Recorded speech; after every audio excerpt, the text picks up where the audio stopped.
요리집 뒷문 그 옆에 커다란 쓰레기통이 있다. 맨 먹다가 남은 음식, 그것이 산더미같이 쌓여 있다. 간 내다 버린 국수 찌꺼기에서는 무럭무럭 김이 돋았다. 배고픈 사람이 보면 탐스러운 전경이다. 이윽고 한 마리 개가 달려와서 파헤치기를 시작하였다. 거침없는 꼴이 늘 맡아놓고 다니는 놈이었다. 밥덩이와 국수 알맹이를 할적거리고 있던 개는 급기야 분명 고기 덩어리인성 싶은 것을 물어내었다. 덥석 입으로 물고는 근방으로 휘휘 돌아다녔다. 이따금씩 앞발로 누르고는 뜯었다.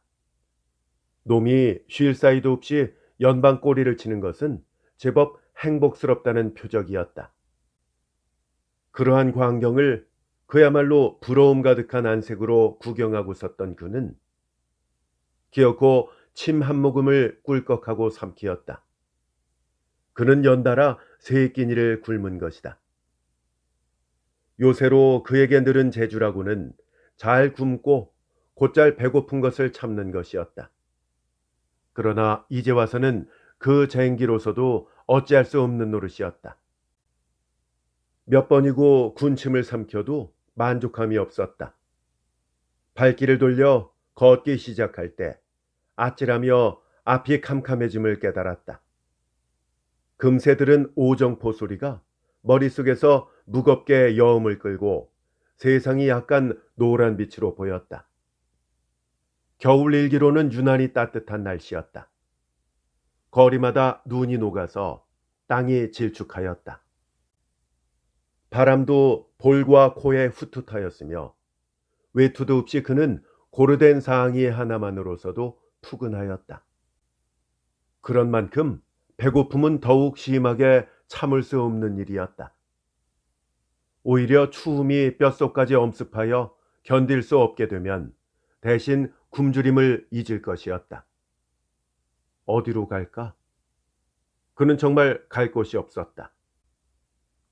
진흙 골목길은 이내 걷기에 힘이 들었다. 한번 발을 디디면 쩔꺽 붙어서 그의 필요할 대로 필요한 여력을 가지고는 다시 옮기기에 자연 게을러질 수밖에는 없었다. 경칠놈의 그리고 헐렁거리는 고무신은 일수 그의 발에서 벗겨져 나갔다. 그럴 때마다 그는 허잘것없는 악이 치받쳐 가지고는 한마디 중얼거리곤 하였다. 큰 거리로 나오매 그의 꼴은 더욱 말이 아니었다. 허다한 사람들 속에서도 가장 보잘것없고 약한 자는 자기라는 듯이 그는 아주 비열해져서 미리부터 몸을 오므리고는 걸었다. 내거리에 고스톱 앞에 다다랐을 때도 그는 자기에게만은 남과 함께 섰다가 기다려서 갈 권리가 없다는 것처럼 고개를 떨어뜨리고는 그대로 아래편길로 향하여 걸음을 떼어 놓았다. 거기는 소음이 하나 가득하였다. 넓은 곳간 안에 어마어마하게 슬이 들여쌓였다. 그것을 한편 구석에다가 강력의 발동기를 대어놓고는 풍기는 것이었다. 삽시간에 그 안은 소음먼지로 하여 흡사히 안개 낀 새벽처럼 뽀해졌다. 기계 한번 풍겨진 소음은 먼저보다 훨씬 부드러워져서 저편 창고로 큰 폭포같이 쏟아져 들어갔다. 그 편에도 어느새 한 칸통 사람의 얼굴을 분간 못할 만치 그렇게 솜털이 퍼져 날렸다. 직공들은 거의 비명에 가까운 소리를 연발하면서 문 앞에 와서는 숨을 돌렸다. 며칠 일을 해본 사람은 가래침을 뱉어보고 가슴을 주먹으로 두드려 보면서 할 수 없이 공장문 밖을 나갔다. 연방 직공이 가려들게 되었다. 세 끼니를 굶어본 그는 어느 날 이 제면 회사에 채용되었다. 물론 솜 풍기는 사람으로였다. 비록 그것이 남이 내버리고 간 직업일망정 그는 퍽도 감사하였고 또한 그는 많이 굶주려 본 경험을 가진 까닭에 이를테면 이 무시무시한 자리에는 단박 취직을 할 자격을 지니고 있는 것이었다. 그는 한아름씩 소음을 안 하다가는 기계의 커다란 아구리에다 날로 넣었다. 뽀얀 솜먼지가 그의 머리 위와 콧등과 눈썹들을 서리 모양으로 하얗게 덮었다. 콧구멍 속으로도 솜털이 날라들어가 잔뜩 끼었다.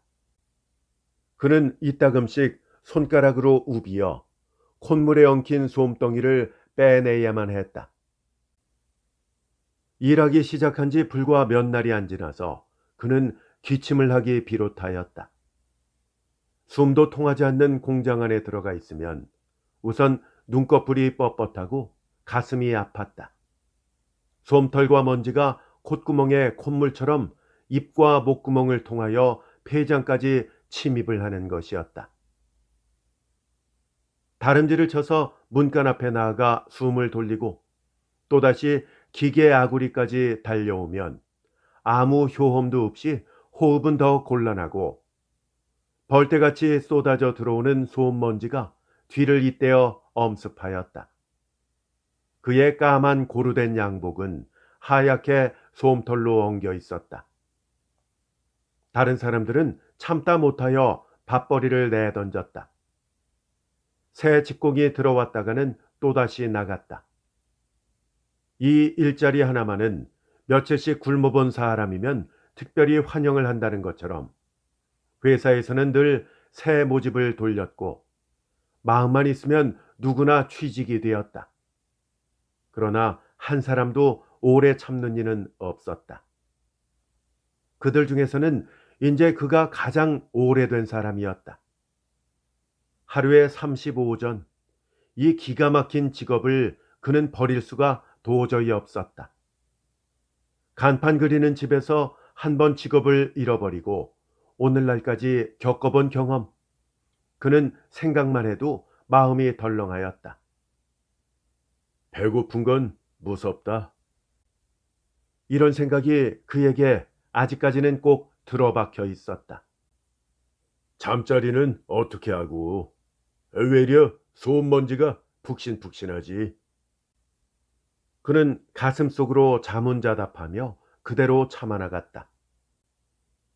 하루 35전씩을 타서 그것을 가지고 건너편 상밥집으로 가서는 10전씩 아침, 점심, 저녁 이렇게 세 끼를 제법 한 사발씩 먹어치우는 재미가 그에게는 정말 좋았다. 그러고도 오전이 남지가 않느냐. 불행히도 마코값이 일전 오른 것은 탈이지만은.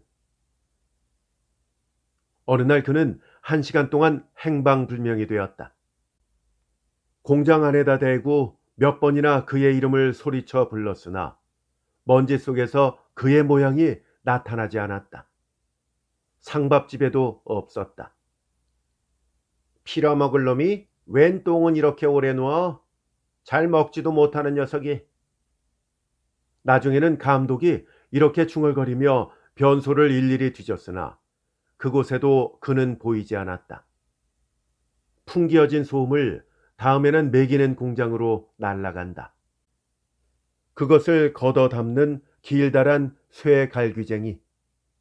한 일꾼이 쓰는 그 갈귀쟁이 끝에 그의 몸이 끌려 나왔다. 우선 얼굴에 솜을 뜯어주고 정신을 잃은 그를 사무실 아랫목에다 갖다 누였다. 갑자기 신혈이 높아지고 숨소리가 황황해졌다. 요란스러운 기계 소리도 여기서는 귓가에 아른거릴 뿐이었다. 그는 기절한 채로 깊은 잠이 들어버렸다. 그는 한 무시무시한 산길을 걸어갔다. 사방은 하얗게 눈으로 은세계를 이루었는데 날씨는 후투하였다. 가까스로 높은 고개를 넘어서니까 그의 앞에 이번에는 괴이한 도깨비 한 놈이 나타났다. 무섭기는 했지만 그 모양이 이상하게도 자기와 비슷하였다. 첫째, 눈인지 솜인지 그 머리털이 허옇게 덮여 있었다. 그는 깜짝 놀라서 뒤로 물러섰다. 한참 바라보고 섰으려니까 벼랑간 전신이 따뜻해지며 사방을 덮고 있는 눈도 죄다 녹아버렸다. 도깨비의 머리 위에서도 눈이 녹아서 흘러내렸다.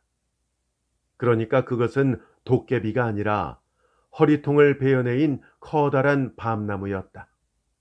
그것이 헛보인 것을 생각하고 그는 안심하면서 빙긋 웃었다. 테이블에 향하여 무엇을 쓰고 있던 감독은 그의 끙끙하는 소리에 고개를 돌려보고는 비로소 마음이 놓였다. 일어나 담배 피우게. 전에 없이 친절한 말을 건네었다. 그날 저녁 그는 사무실에서 정신을 차려가지고 제법 비종 한 개를 피울 수 있었다. 그리고는 감독의 말대로 일을 반나절도 채 못하였음에도 불구하고 하루치의 삭전 전부 35전을 받아주고는 회사 문 밖을 나왔다. 정신이 어리벙벙하여 직업을 잃은 것이 불행한지 아까의 그 일을 생각하면커녕 오히려 다행한지 짐작할 수도 없었다. 그러나 이튿날부터 당장 배가 고팠다. 전에 단골로 다니던 상밥집에 시간을 맞춰 가서는 아직도 공장에서 일을 하는 척하고는 몇 대 외상밥을 먹었다. 그 후로는 그에게 오직 절망이 있을 뿐이었다. 미친 사람처럼 멍해가지고는 골목 속으로만 헤매어 다녔다. 희끗희끗하게 솜털이 아직도 그의 초라한 고르된 양복에 붙어 있었고 고무신은 또다시 불편한 것을 느끼게 하였다. 어디로 가야만 하나? 그간 잊어버렸던 입버릇이 다시 생겼다. 종로 큰 길거리로 나가게 되는 것을 이리저리 피하여서 수표교 아래 골목을 끼고는 남대문 방향으로 길을 잡았다. 한 군데를 당도하니까 벼랑간 제일 반가운 냄새가 그의 코에 맡아졌다. 그는 모르는 사이에 몇 번 코를 찡긋찡긋하면서 그 말할 수 없는 향내를 들어 마셨다.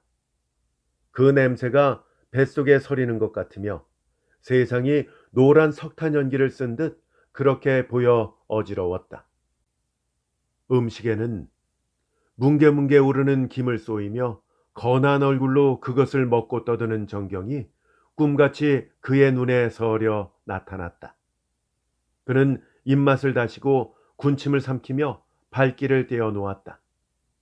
그러자 무엇이 그의 앞으로 내어미는 발에 부닥치는 것을 깨달았다. 한 마리의 살찐 개가 쏜살같이 반대편으로 달아났다. 언젠가 자기가 부러움 가득한 눈으로 그놈 개를 바라보았던 곳이 바로 이 근처였다는 것을 그는 알아차리고 이곳저곳으로 시선을 옮겨 보았다. 요리집 뒷문 그 옆에는 커다란 쓰레기통이 있다. 맨 먹다가 남은 음식, 그것이 산더미같이 쌓였다. 배고픈 사람이 보면 탐스러운 광경이었다. 옆으로 지나는 길에 그는 자연 끌려 유심하게도 그 쓰레기통을 들여다보았다. 그러나 그것도 오늘은 벌써 임자가 다녀간 모양. 개가 파헤친 찌꺼기가 한층 더 지저분하게 퍼져 있었다.